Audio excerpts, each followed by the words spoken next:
말씀은 마태복음 25장 31절로부터 46절까지의 말씀입니다. 저 여러분이 한 절씩 교독하도록 하겠습니다. 인자가 자기 영광으로 모든 천사와 함께 올 때에 자기 영광의 보좌에 앉으리니 모든 민족을 그 앞에 모으고 각각 구분하기를 목자가 양과 염소를 구분하는 것 같이 하여 양은 그 오른편에 염소는 왼편에 두리라. 그때 임금이 그 오른편에 있는 자들에게 이르시되 내 아버지께 복받을 자들이여 나와 창세로부터 너희를 위하여 예비된 나라를 상속받으라. 내가 줄일 때에 너희가 먹을 것을 주었고 목마를 때에 마시게 하였고 나그네 되었을 때에 영접하였고 헐벗었을 때에 옷을 입혔고 병들었을 때에 돌보았고 옥에 갇혔을 때에 와서 보았느니라. 이 의인들이 대답하여 이르되 주여 우리가 어느 때에 주께서 줄이신 것을 보고 음식을 대접하였으며 목마르신 것을 보고 마시게 하였나이까? 어느 때에 나그네 되신 것을 보고 영접하였으며 헐벗으신 것을 보고 옷 입혔나이까? 어느 때에 병드신 것이나 옥에 갇히신 것을 보고 가서 배웠나이까 하리니 임금이 대답하여 이르시되 내가 진실로 너희에게 이르노니 너희가 여기 내 형제 중에 지극히 작은 자 하나에게 한 것이 곧 내게 한 것이라 하시고 또 왼편에 있는 자들에게 이르시되 저주를 받은 자들아 나를 떠나 마귀와 그 사자들을 위하여 예비된 영원한 불에 들어가라.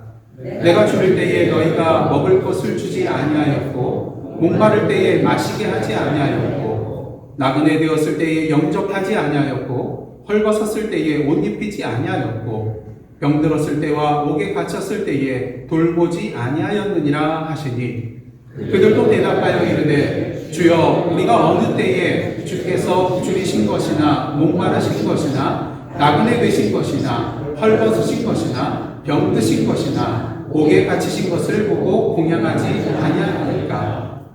이에 임금이 대답하여 이르시되 내가 진실로 너희에게 이르노니 이 지극히 작은 자 하나에게 하지 아니한 것이 곧 내게 하지 아니한 것이니라 하시리니 그들은 영벌에 의인들은 영생에 들어가리라 하시니라. 아멘. 이는 하나님의 말씀입니다.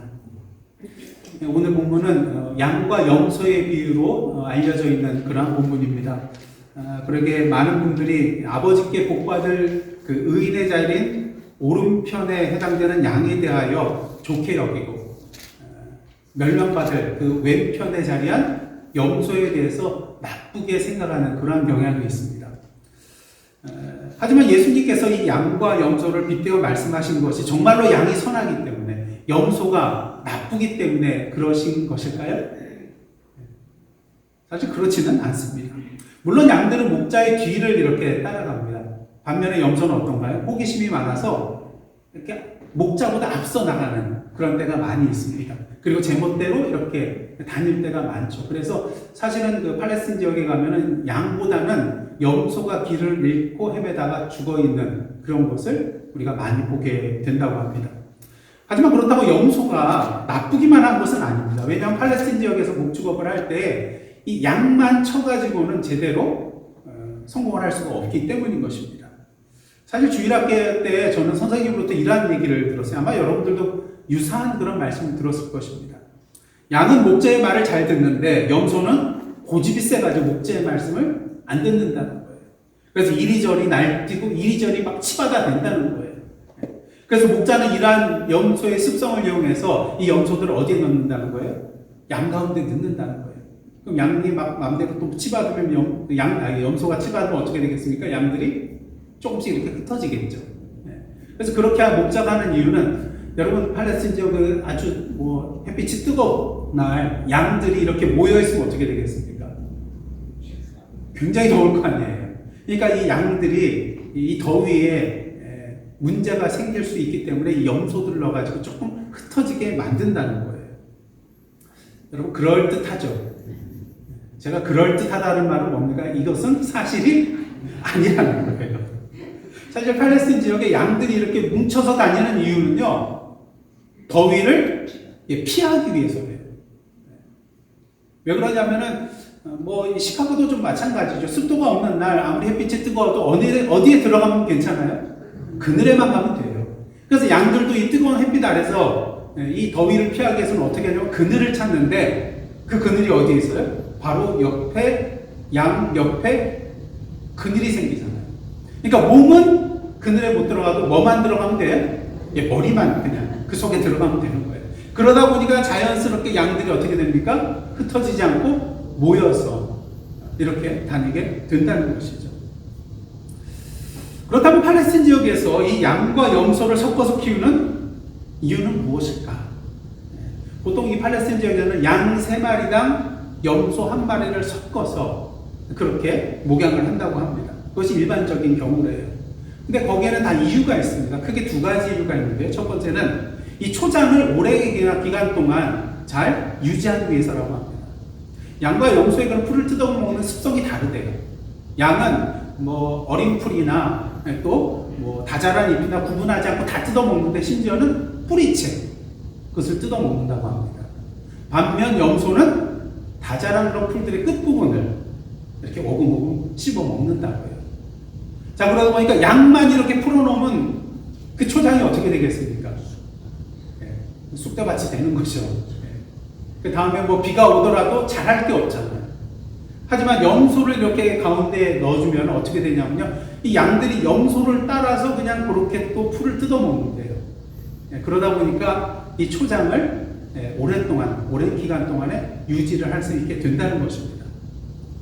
그럼 둘째로 양과 염소를 이렇게 섞어서 키우는 이유는요, 팔레스틴 지역이 평야가 아니잖아요. 초원이 아니잖아요. 험한 그런 길들이 있습니다. 바위산들도 있고요. 그러다 보니까 목자가 양을 이끌고 갈 때 이러한 험한 지형을 통과해야 될 때가 있어요. 근데 양들 보고 나를 따르라 하고 목자가 이런 험한 길을 가면 양들이 따라올까요? 겁과 두려움이 많은 양들이요, 아무리 목자가 앞으로 가도 그런 길들은 주저주저한대요. 잘 따라오지 않는데요. 근데 염소를 섞어놓으면 어떻습니까? 염소는 이 길을 잘 갈까요, 안 갈까요? 당연히 잘 가죠. 호기심도 많기 때문에 그냥 목자보다 앞서서 막 간다고 합니다. 자, 그럼 양들이 이 염소를 따라가게 된다는 거예요. 그러니까 이 험한 지형에서 양들을 잘 이끌어 나가기 위해서는 또 염소가 이렇게 필요하다는 것입니다. 자, 그럼 이러한 얘기를 들었을 때 염소가 양에 비해서 나쁜가요? 저주받을 존재인가요? 그렇지는 않다는 것입니다. 그러니까 여러분들 이 비유를 통해서 너무 염소에 대해서 미워하지 마세요. 염소도 다 나름대로 하나님께서 이렇게 맡겨주신 사명이 있어서 양과 염소 이렇게 서로 잘 살아갈 수 있도록 해주신 겁니다. 자, 그렇다면 예수님께서는 왜 양과 염소를 오늘 이야기 속에 등장시키고 있을까? 그 이유는요, 양을 의로운 자에 비유하고 염소를 불의한 자에 비유하기 위해서 이 양과 염소를 끌어들인 건 아니라는 거예요. 그럼 왜 이 비유 속에 양과 염소를 뒀는가? 인자가 영광으로 오시게 되는 그 마지막 날에 목자가 양과 염소를 구분하는 것 같이 이러한 구분하는 일이 그날에 있을 것을 말씀하기 위해서 양과 염소를 이 비유 속에 넣으셨다는 것입니다. 어디에 방점이 있는 거예요? 구분에 방점이 있다는 것입니다. 당시 사람들은요, 목자가 양과 염소를 구분한다는 것이 무엇인지에 대해서 너무나도 잘 알고 있었어요. 보통 목자는 이제 하루의 일과를 마치면 양과 염소를 다 데리고 와서 구분합니다. 구분해서 따로따로 우리에 넣게 돼요. 그 이유는 뭐냐면요, 양들은 그 바깥 공기를 좋아한대요. 반면에 염소는 그 기온의 그런 차이에 대해서 굉장히 약하다고 합니다. 그러다 보니까 팔레스틴 지역에서 밤이 되면 추워지잖아요. 그러니까 추운 데 두면 안 되는 거예요. 그러다 보니까 양과는 달리 좀 더 따뜻한 곳에 우리에 넣게 된다는 것입니다. 그러기 예수님의 말씀을 들은 제자들은 어떻겠습니까? 목자가 양과 염소를 구분하는 것처럼 인자가 자기의 영광 가운데 모든 천사와 함께 올 때에 이러한 구분이 있을 것이라는 말씀에 대해서 너무나도 잘 이해가 됐을 거예요. 하루 일과를 마치고 목자가 양과 염소를 구분해서 놓거든요. 그러니까 너무나도 잘 이해가 됐을 것입니다. 아시다시피 마태복음 24장을 통해서 예수님께서는요, 주가 언제 오실지 우리가 알 수 없기 때문에 어떻게 있으라고 말씀하세요? 깨어 있으라, 준비하고 있으라 말씀을 하고 계십니다. 그리고 마태복음 25장을 통해서는요, 마지막 때에 관한 세 가지 비유의 말씀을 주시는데, 첫째는 뭡니까? 열처녀의 비유. 그다음 두 번째는 달란트 비유. 그리고 오늘 이제 양과 염소의 비유입니다. 근데 이 세 가지 비유의 공통점 중에 하나는 뭐냐면요, 마지막 날에 뭐가 있을 거라는 거예요? 구분이 있을 거라는 거예요. 구분. 중요한 사실, 이 구분이 아무런 기준 없이 그냥 아무렇게나 이루어지는 것이 아니라 분명한 기준이 있다는 거예요.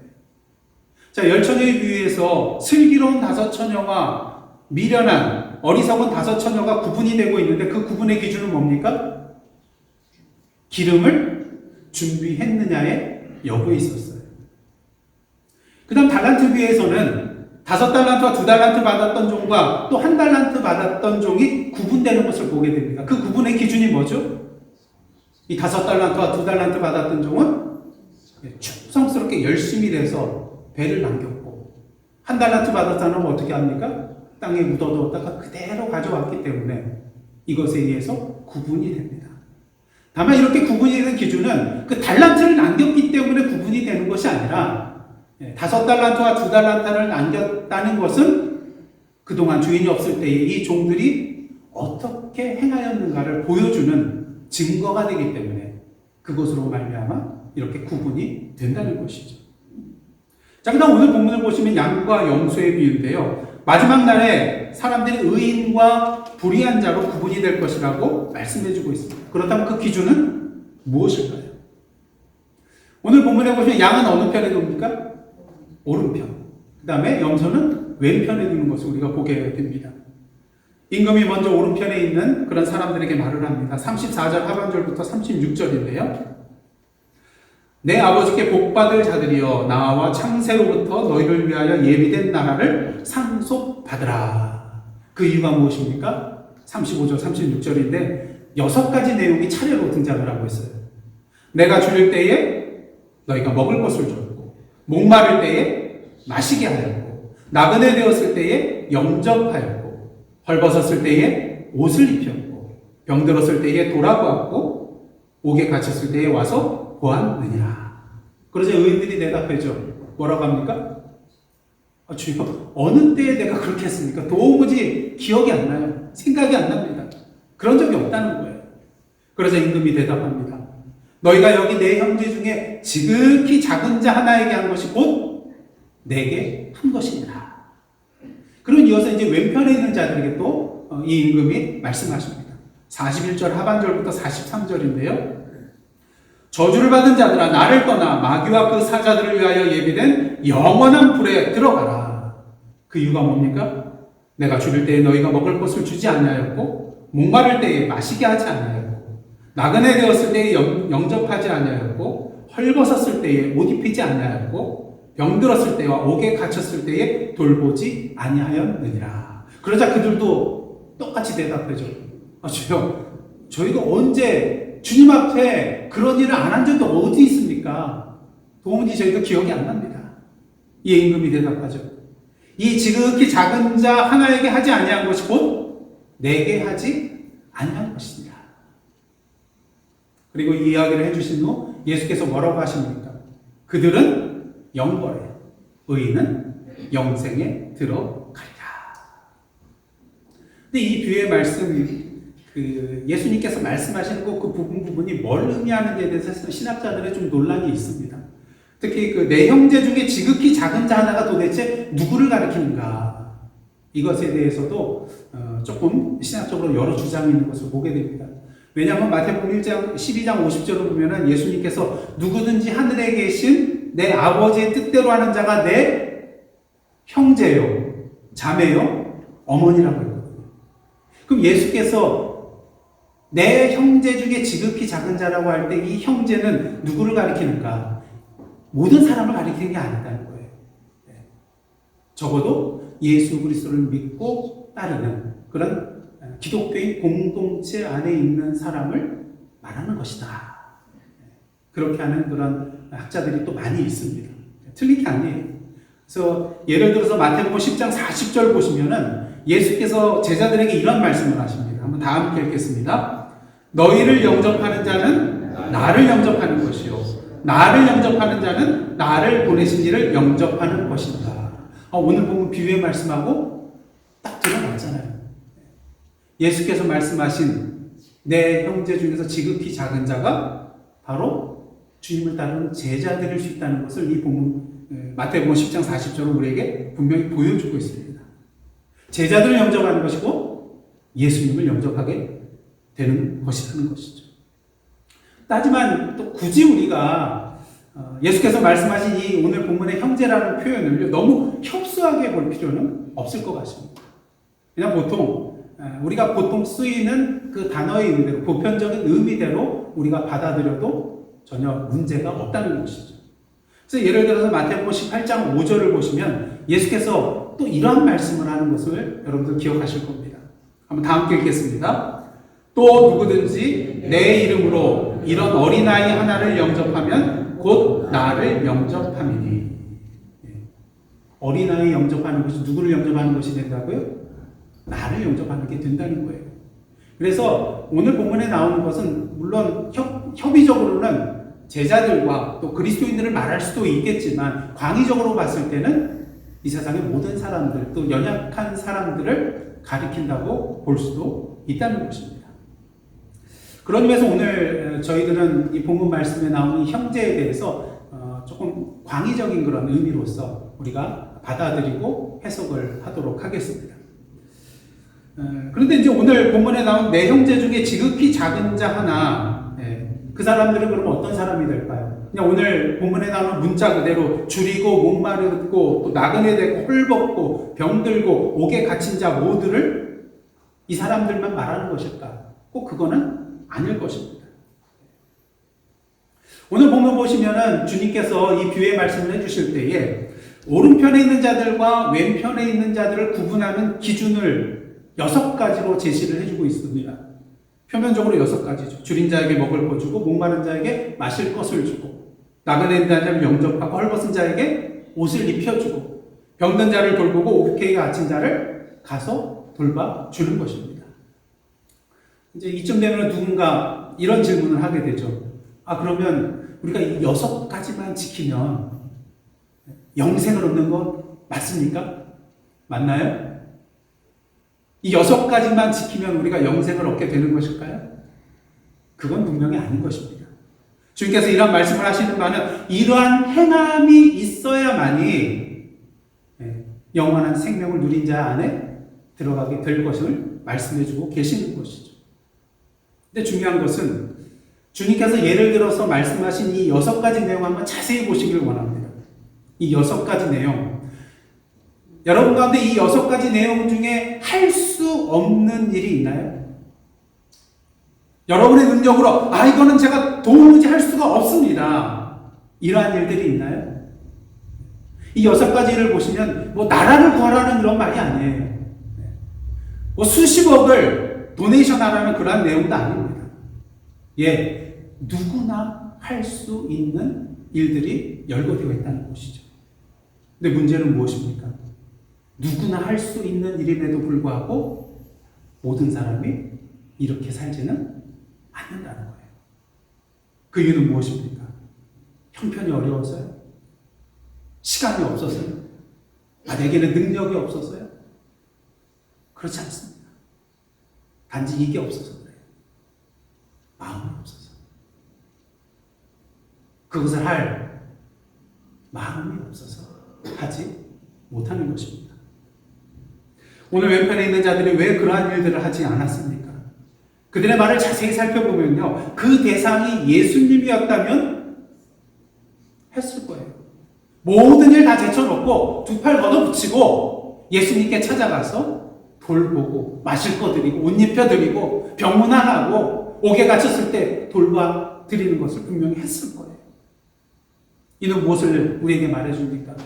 그들의 관심은요, 줄인 자에게 먹을 것을 주고 목마른 자에게 마실 것을 주고 나그네 있는 자를 영접하고 헐벗은 자에게 옷을 입혀주고 병든 자를 돌보고 옥에 갇힌 자를 가서 봐주는 것 그 자체에 있지 않았다는 거예요.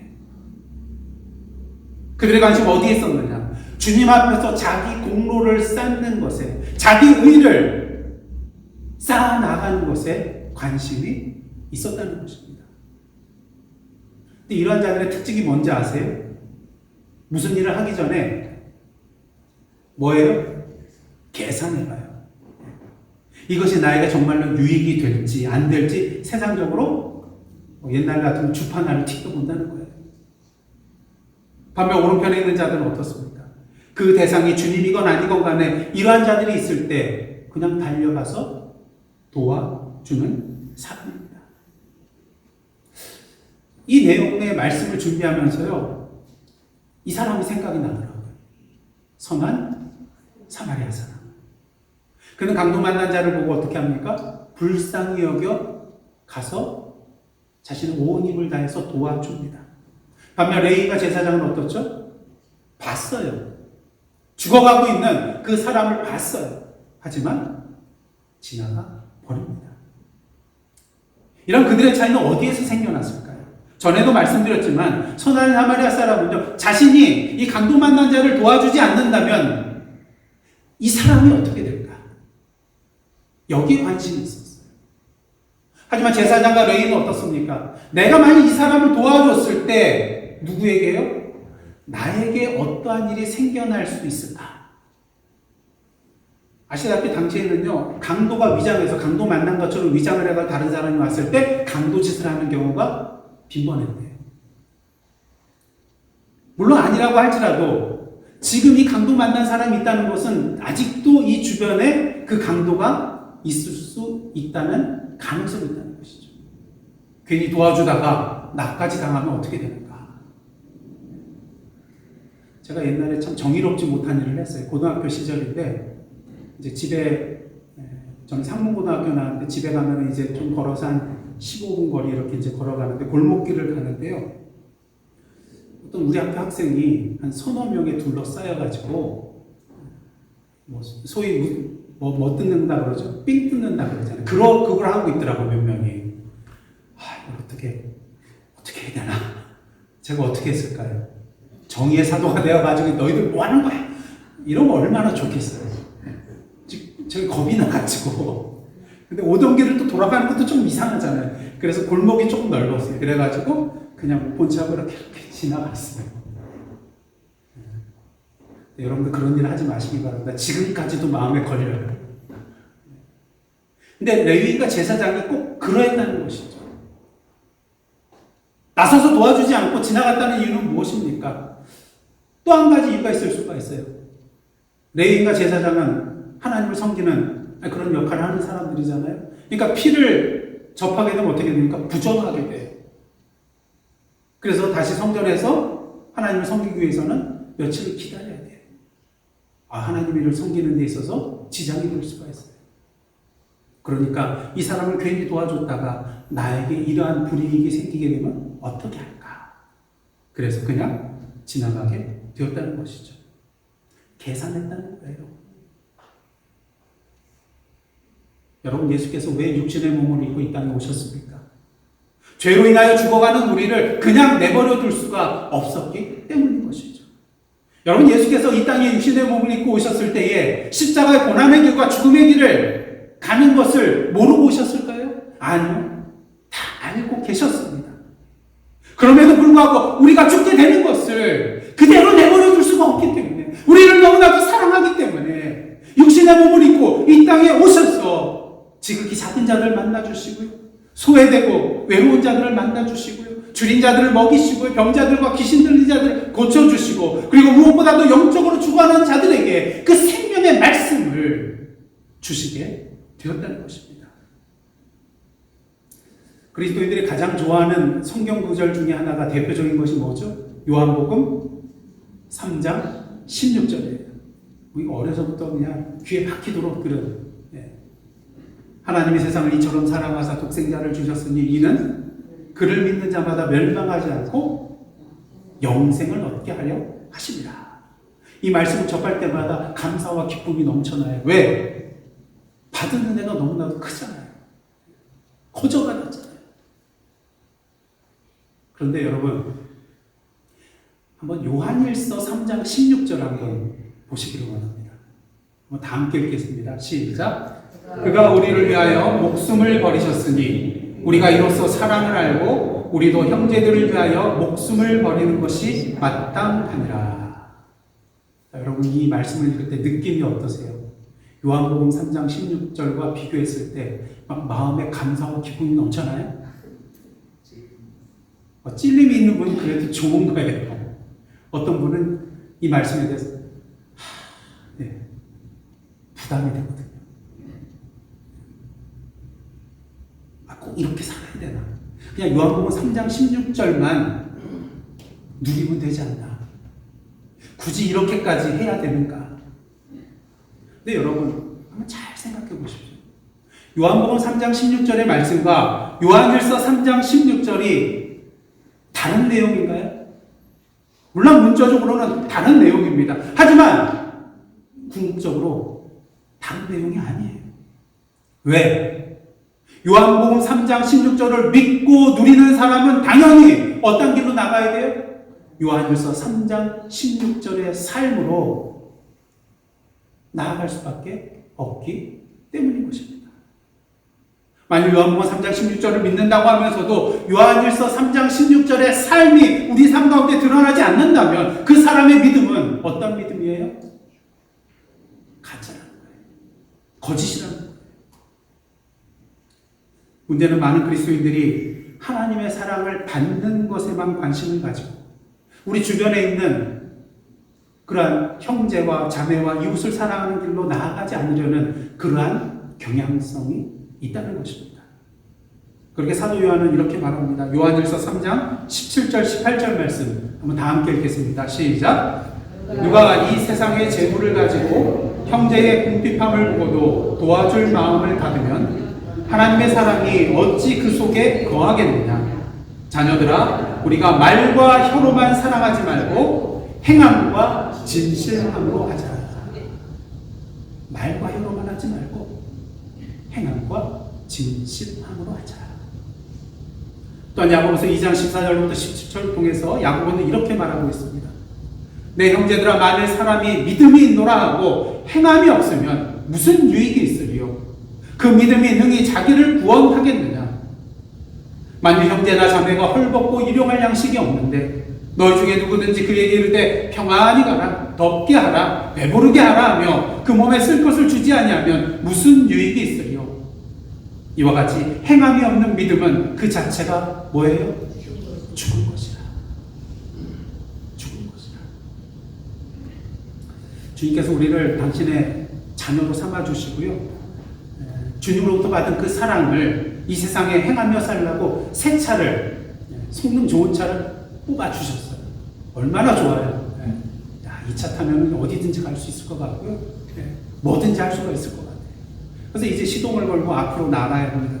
악셀레터를 밟아봤더니 붕붕 하면서 아주 소리가 힘차요. 성능이 정말 좋아요. 그런데 정작 앞으로 나아가지 않습니다. 기아를 드라이브에다가 놔야 되는데 중립에 놓거나 파킹에 놓고 있었기 때문입니다. 왜 드라이브에 놓지 못했냐면요, 주님으로부터 받은 그 사랑을 나누려면 이 새 차를 가지고 비포장도로도 가야 되거든요. 그리고 가스비도 들어야 되잖아요. 시간도 들여야 되고, 또 그 사람들을 태우면 이 새 차가, 이 시트가 어떻게 될까봐 더러워지거든요. 그러니까 가긴 가야겠는데 기어를 드라이브 쪽에 차마 못 넣는 거예요. 그 자리에서 그냥 악셀레터만 밟고 부릉부릉, 야, 이 차 좋구나, 그러고 있는 것입니다. 하지만 여러분, 만일 우리가 사랑을 전해야 될 대상이 예수님이라면 이런 걱정하게 될까요? 결코 하지 않을 것입니다. 그렇게 주님께서 오늘 본문을 통해서 우리에게 큰 비밀을 주셨어요. 40절 말씀 한번 다 함께 읽겠습니다. 시작. 임금이 대답하여 이르시되 내가 진실로 너희에게 이르노니 너희가 여기 내 형제 중 지극히 작은 자 하나에게 한 것이 곧 내게 한 것이니라. 지금 예수께서는 자신과 누구를 동일시하고 계세요? 지극히 작은 자. 지극히 작은 자가 바로 나다. 지금 말씀해주고 계신 거예요. 여러분이 잘 아시는 테레사 수녀님, 땅과 기도의 결정체인 사랑의 선교회를요, 1948년 인도 캘커타의 슬럼가에 얼마를 가지고 시작했냐면요, 단돈 45루피를 가지고 시작을 하셨대요. 그게 얼마에 해당되냐면요, 미국 달러로 치면 $1도 안 되는 50센트예요. 물론 그때는 조금 화폐 가치가 있기 때문에 뭐 지금의 몇 달러는 되겠죠. 이거 가지고 시작을 하셨어요. 그리고 테레사 수녀는 버림받은 이들의 어머니로서 그리스도의 사랑을 행동으로 실천하셨고, 또 사랑의 선교회는 인도 전역뿐만 아니라 전 세계적으로 다 퍼져나가서 오늘도 가난한 사람들, 버림받고 고통당하는 사람들, 헐벗고 굶주리는 사람들, 병들어 있는 사람들, 그리고 인간성마저도 상실해버린 사람들을 위해서 오늘도 헌신하고 있습니다. 테레사 수녀가 생전에 이런 말을 하였습니다. 두 문장, 두 가지에 대해서 여러분들에게 소개를 해드린 데를 한번 이 테레사 수녀님의 말씀을 잘 한번 묵상해 보시길 원합니다. 가난한 사람들은 위대합니다. 우리는 그들을 사랑하되 딱하게 여겨서는 안 됩니다. 우리가 그들을 사랑해야 하는 것은 가난한 사람의 모습 속에 예수가 숨어 있기 때문입니다. 그들은 우리의 형제요, 자매입니다. 그들은 우리와 한 식구입니다. 나환 자들, 죽어가는 사람들, 굶주리는 사람들, 헐벗은 사람들이 모두 예수입니다. 또 이런 말씀을 하신 적이 있어요. 몸져 누운 병자들, 쓸모없다고 생각되는 사람들, 사랑받지 못하는 사람들, 알코올 중독자들, 죽어가는 사람들, 자포자기한 폐인들, 외로운 사람들, 버림받은 사람들과 불가촉 천민들, 나병으로 신음하고 있는 사람들, 인생에서 모든 희망과 신념을 잃어버린 사람들, 그들은 우리에게 위로받기를 기대합니다. 만약 우리가 그들에게 등을 돌린다면 그것은 그리스도께 등을 돌리는 것입니다. 그리고 우리는 죽을 때에 우리가 그들 안에서 예수님을 알아보았는지, 그리고 그들을 위해 무슨 일을 했는지 심판받게 될 것입니다. 만일 오늘 이 시간, 이 자리에 주님께서 다시 오신다면 저와 여러분은 어느 편으로 구분이 될 것이라고 생각하십니까? 지금까지 저희들의 인생의 기여를 사실 여기 오신 분들은 다 드라이브에 놓고 지금까지 달려오셨어요. 그러게 오늘 설교 후에 뭐 무슨 시간 같습니까? 단기 선교 보고 하는 시간을 갖잖아요. 지금 드라이브에 놓고 지금 달려가고 계신 중입니다. 바라기는 이 기여를 계속 유지하시기를 원합니다.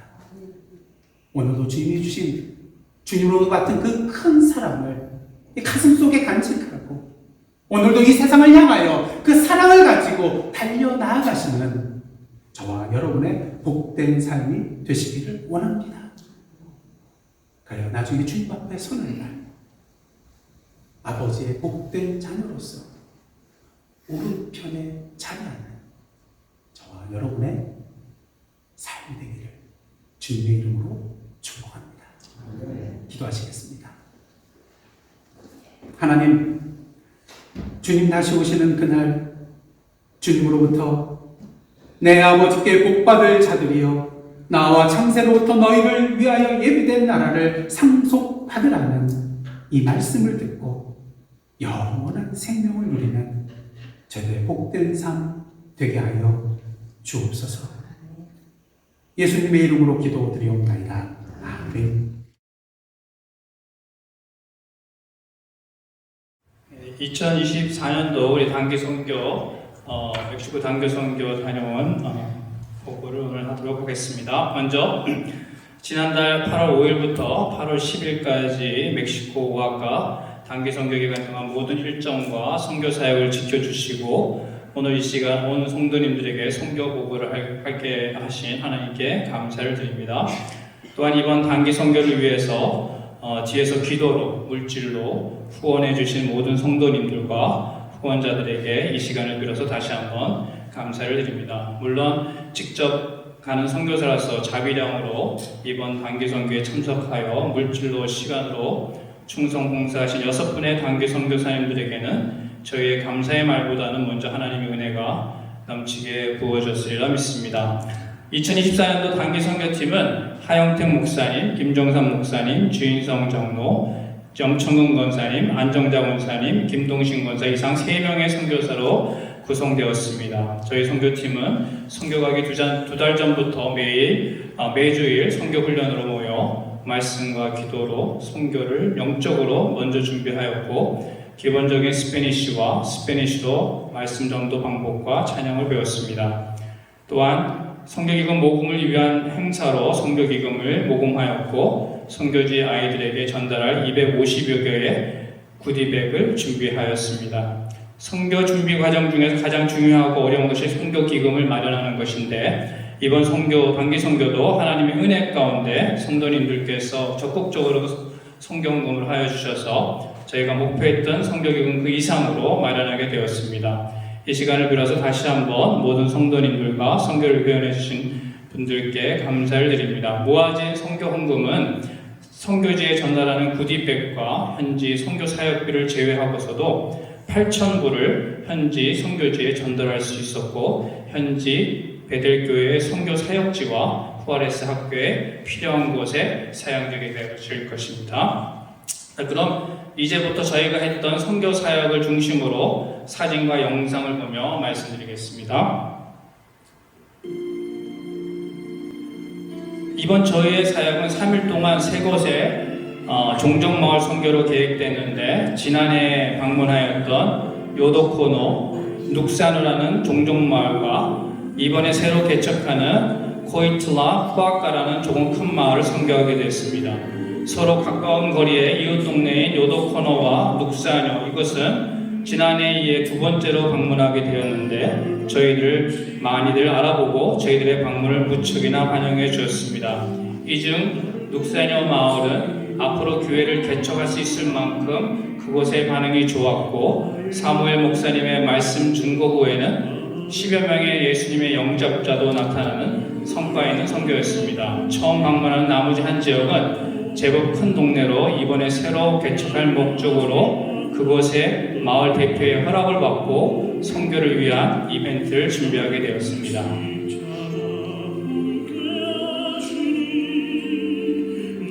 매일 아침 중에는 오후 종정마을에서의 사역을 준비하는 시간으로 영권사님의 지휘 아래 종정마을 전도시 필요한 샌드위치를 최소 매일 200개 이상을 만들었습니다.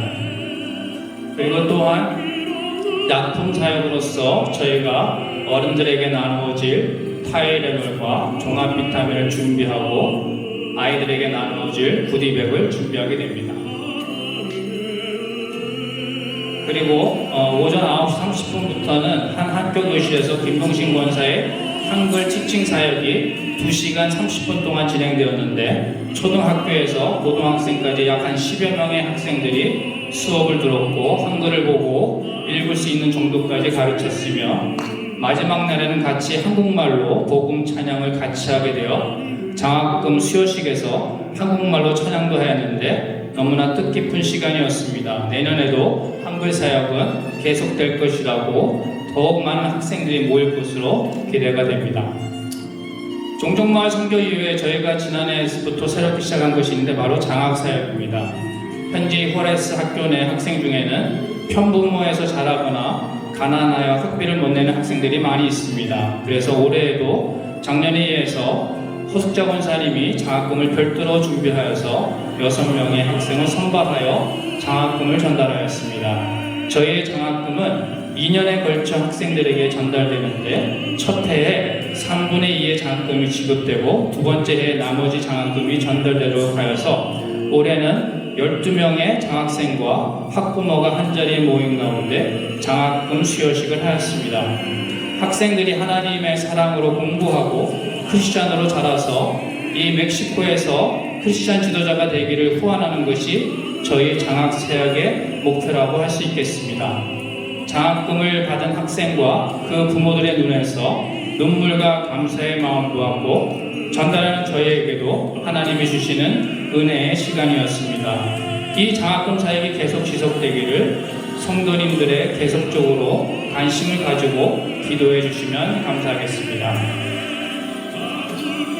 이제 3일 동안의 종족마을 선교지에서의 사역을 소개하겠습니다. 선교지인 종족마을에 도착하면 가장 먼저 풍선을 만드는데 현지 베델교회 학생들과 한 팀이 되어 아이들에게 씌워줄 풍선과 아이들에게 줄 사탕, 초콜릿 등을 챙겨서 노방전도를 나가는 것을 시작으로 종족마을의 선교 사역은 시작이 됩니다. 주로 한 목사님과 염청문 권사님이 담당하셔서 현지 학생들과 함께 마을 이곳저곳을 다니며 우리들이 준비한 장소로 올 것을 알려주게 되는데 많은 마을 사람들이 아이들을 데리고 저희의 장소로 오게 됩니다. 이렇게 모인 마을 사람들이 가장 먼저 반기는 사역은 바로 3년 전 선교 때부터 시작되었던 사진 사역입니다. 작년에 특히 인기가 많았던 사진 사역은 마을 사람들 모두가 좋아하는 아주 성공적인 사역이었습니다. 개인 사진이나 가족 사진을 찍어주고 바로 그 자리에서 컬러로 프린트를 해서 성경 말씀을 스페니쉬로 사진 액자에 붙여 사진과 함께 주게 됩니다. 저희의 바람은 사진에 붙여진 주 예수를 믿으라 그리하면 내와 내 집이 구원을 받으리라는 성경 말씀대로 이들 모두가 예수님을 믿고 구원을 받는 것입니다.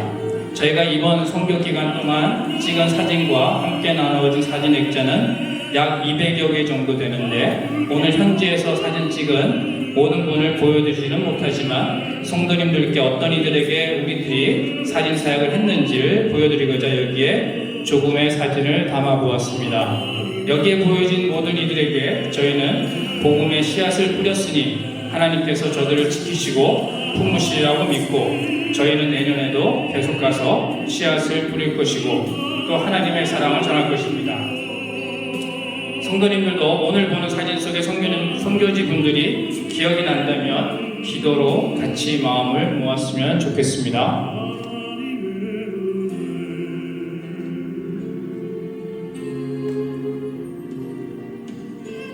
보통은 사진을 찍고 바로 프린트를 해서 주었는데 이번 선교 때부터는 사진을 찍은 후 사진이 프린트해서 나오는 시간을 이용해서 그들에게 복음을 제시하는 방법을 사용하기로 하였습니다. 그리하여서 제가 사진들을 찍으면 김동신 권사가 그들을 바로 뒤에 대기하고 있는 김종산 목사님, 안정자 권사님, 연천군 권사님에게 안내하여 말씀을 제시하는 시간을 가지게 됩니다. 모두가 가족 사진들을 찍고 액자에 담긴 사진을 기다리는 행복한 시간이라 그 다쳤던 마음들도 열리고 저희가 준비한 간단한 멕시칸 말로의 5분 정도 말씀을 상당히 귀 기울여 듣는 것이 느껴졌습니다. 이제 많은 동네 사람들이 모이면 김정삼 목사님의 인형극을 시작으로 모두가 한 자리에 모이게 되고 인형들을 통해 인형 사역을 통해 목사님은 예수님을 전하게 됩니다. 아이들이 인형극을 특히 좋아하여 모두 귀 기울여 듣게 되고 좋아들 하였습니다. 인형극을 마치고 나면 현지 베델교회 청년들이 아이들과 함께 연극도 보여주고 신나는 율동을 하면서 아이들과 재미있는 시간을 보내게 됩니다. 그 이후 저희가 준비한 복음성가를 스페니쉬로 부르는 찬양 사역을 하는데 하나님께서 우리들을 사랑하시고 또한 이곳 주민들과 함께 계심을 확신할 수 있었던 우리들의 마음을 찬양으로 전달하는 은혜의 시간이었습니다. 이 이후 모인 아이들에게 저희가 정성껏 준비한 구두백 선물을 나눠주고 하나님이 이 아이들과 함께 하심을 전하면서 한 명씩 꼭 안아주었습니다. 어른들에게는 비타민과 파이데린을 나눠주면서 예수님을 믿을 곳과 하나님이 여러분들을 사랑하신다고 전하였고 한쪽에서는 저희가 만든 샌드위치와 주스를 모두에게 나누어 주어 같이 식사를 하면서 그곳 종족 마을에서의 선교를 마치게 됩니다.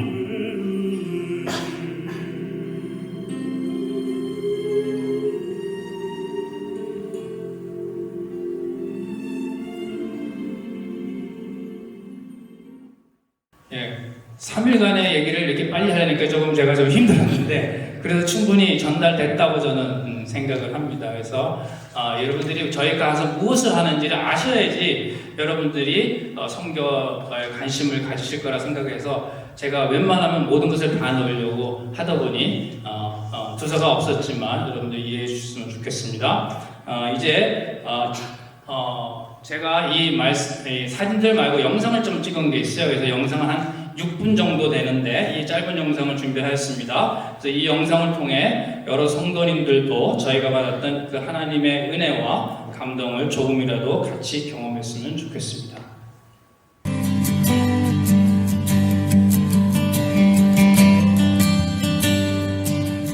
세상 모든 민족이 구원을 얻기까지 쉬지 않으시는 하나님, 주의 심장 가지고 우리 이제 일어나 주 따르게 하소서. 세상 모든 육체가 주의 영광 보도록 우릴 부르시는 하나님, 주의 손과 발 되어 세상을 치유하며 주 섬기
되겠다.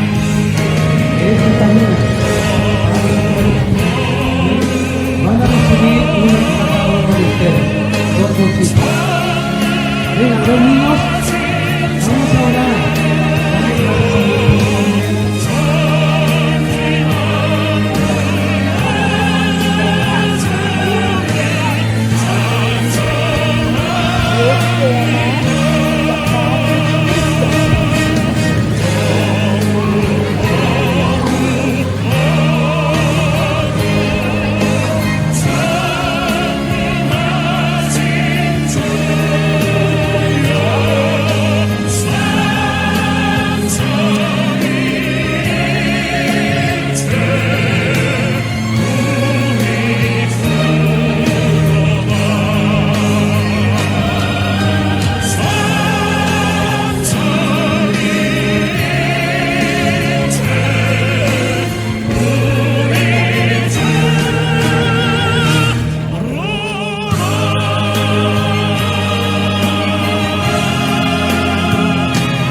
한 일주일간의 그 우리 선교여행을 6분 영상으로 담으려니까 그래도 제 생각에 잘 보여드렸다고 생각이 듭니다. 그래서 이 이상의 것은 없습니다. 그게 다. 그러나 저에게 주어지는 그 은혜들은 저희들이 고스란히 갖고 있고, 근데 이 은혜를 여러분들에게 잘 전달하기가 너무 어려워요. 그래서 그림으로밖에 저희가 이렇게 영상을 못 드리는데, 저희가 같이 가서 그 은혜에 동참하지 않는 한 저희들이 받은 은혜를 쉐어하기 너무 어렵다고 생각해서 내년에도 저희들이 또 선교를 갑니다. 그러니까 여러분들이 마음에 각오를 하시고 내년에 동참하시기를 원하시는 분은 같이 저희들이 선교 현장에 가서 여러분들이 오늘 이렇게 보신 것처럼 모든 분들이 동참했으면 좋겠습니다. 그래서 이번 선교를 통해서 제가 좀 느낀 것은, 우리 이번 선교 대상은 아이들이 먼저였고, 그 아이들이 어려서